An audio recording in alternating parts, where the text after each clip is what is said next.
Shirt కూడా తడిసిపోయింది.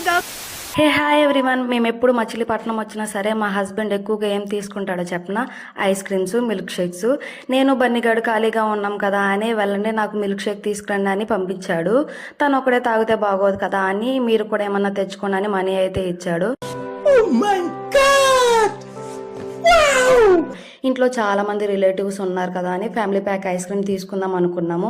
అది చాలా చిన్నగా ఉండడం వల్ల మేమైతే తీసుకోలేదు.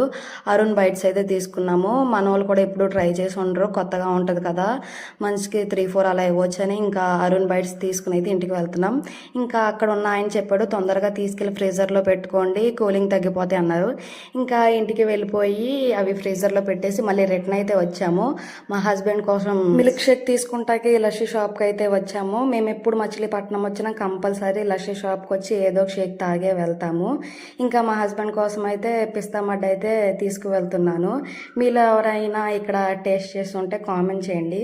నేను ఇంకా ఇంటికి వెళ్ళేసరికి మా ఊడు ఒక పెద్ద షాక్ ఇచ్చాడు. మా ఊడిని అందరు ఎక్కిరిస్తున్నారని థ్రెడ్ మిల్ మీద 1 గంట సేపు వాక్ చేస్తూనే ఉన్నాడు. వాడు చేసి చేసి మొత్తం వాడి టీషర్ట్ మొత్తం తడిసిపోయింది. పట్టు వేయడని విక్రమార్కుల్లాగా అలాగే చేస్తున్నాడు.